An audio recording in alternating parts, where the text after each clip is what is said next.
अस्सलामुअलैकुम वरहमतुल्लाहि वबरकातुहू। बहुत अरसे के बाद आज हम एक और छोटी सी वीडियो बना के आप सब बहन भाइयों से शेयर करने वाले हैं। और वो वीडियो किस चीज़ के बारे में है तो वो साथ साथ जैसे जैसे हम बनाते जाएंगे तो आप लोग खुद देखते जाएंगे, आप लोगों को पता चल जाएगा। तो ये देखें जी, यहाँ पे ये एलोवेरा के पौधे लगे हुए हैं और इन एलोवेरा के पौधों से हमने ये देखे इतने सारे ये ताज़ा पत्ते जो हैं ये उखेड़ लिए। अब हम इनसे बनाएंगे एलोवेरा जेल या इनका पानी निकालेंगे और फिर बाद में आपको दिखाएंगे कि उससे हमने क्या करना है। तो जब तक हम लोग इससे जेल निकालते हैं तब तक के लिए अल्लाह हाफिज़। ये जी अब हमने इनको धो के रख लिया। अब हम इनको 15 मिनट के लिए एक बाल्टी के अंदर खड़ा करके ठहराएंगे ताकि जो ये साइड है यहाँ से ये जो एक पीला सा पानी है वो उस बाल्टी के अंदर निकल जाए। उसके बाद फिर हम इसका गूदा निकालेंगे। ये देख, ये हमने भिगो के अब इसको रख दिया। 15 मिनट के बाद यहाँ से निकाल के फिर इसका गूदा निकालेंगे।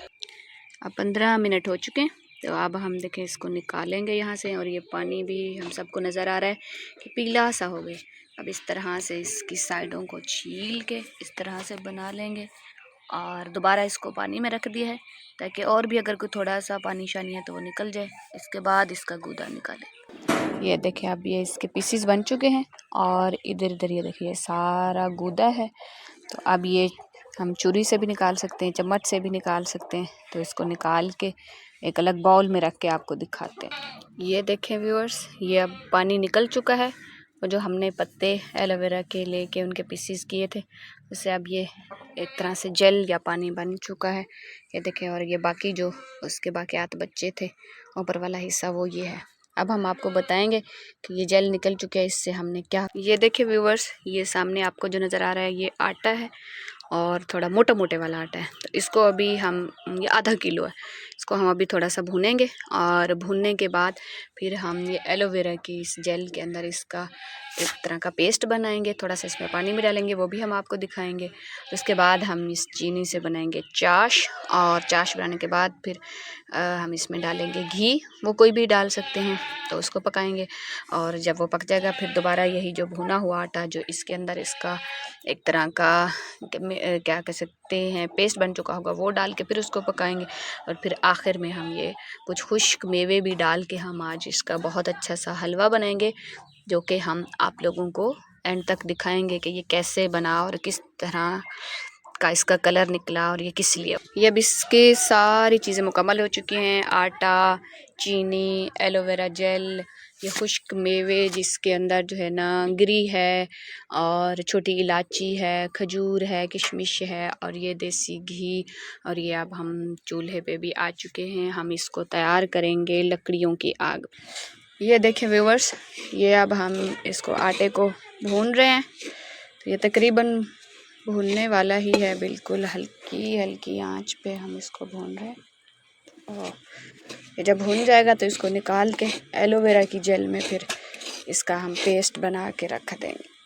ये देखें व्यूअर्स, ये अब हमने उस जेल में डाल दिया। अब आपको जेल बिल्कुल नज़र नहीं आ रही, लेकिन ये ऐसे जैसे थोड़ा सा भुरभुरा सा आटा और वो जेल मिक्स हो गया। लेकिन इसमें अब हम थोड़ा सा पानी डाल के इसको थोड़ा और पतला करके रख देंगे और फिर हम चाश बनाएंगे और फिर हम उसके अंदर घी पकाएंगे और बाद में ये उसके अंदर डाल के पकाएंगे और आपको फाइनल लुक भी इसकी दिखाएं। ये अब पानी डाल के हमने इसको थोड़ा सा गाढ़ा बना लिया और अब हम बनाने लगे हैं चाश। अब चाश बनने के लिए हम लोगों ने जी चूल्हे पे अपनी कढ़ाई चढ़ा दी है और उसमें चीनी और कुछ पानी भी डाल दिया है। तो थोड़ी देर तक इंशाल्लाह चाश पक जाएगी। चाश जो है ना तकरीबन बन के तैयार होने वाली है, लेकिन अभी तो खैर इसे देरी है।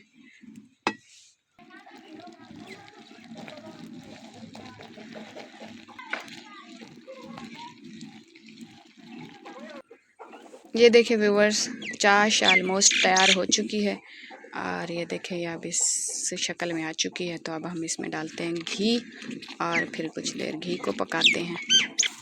अब हमने इसमें डाल दिया है घी और अब हम इसको कुछ देर पकाएंगे और बाद में हम फिर इसमें वो एलोवेरा में बना हुआ पेस्ट ये देखें व्यूवर्स, अब हमने वो पेस्ट जो है इसमें डाल दिया है और अब हम इसको ऐसे पकाते रहेंगे।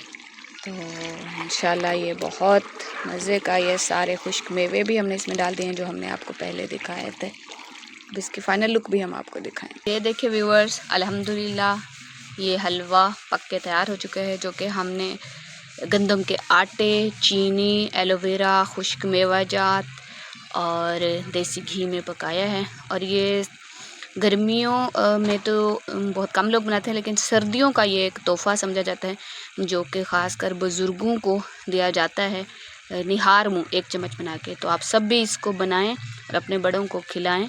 जज़ाकल्लाह। ये जोड़ों के दर्द वाले लोग इसको ज़रूर खाएं। और मैंने सुना था, मैंने अपनी वालदा के लिए बनाया तो उन्हें इसका फ़ायदा हुआ है, जिसकी वजह से आज मैंने दूसरी मरतबा बनाया। और फिर मैंने सोचा कि मैं अपने सब बहन भाइयों को भी बताऊं, वो भी बनाएं और अपने वालिदैन को ज़रूर ये एक तोहफ़ा दें सर्दियों का। तो जज़ाकल्लाह, अल्लाह हाफ़िज़।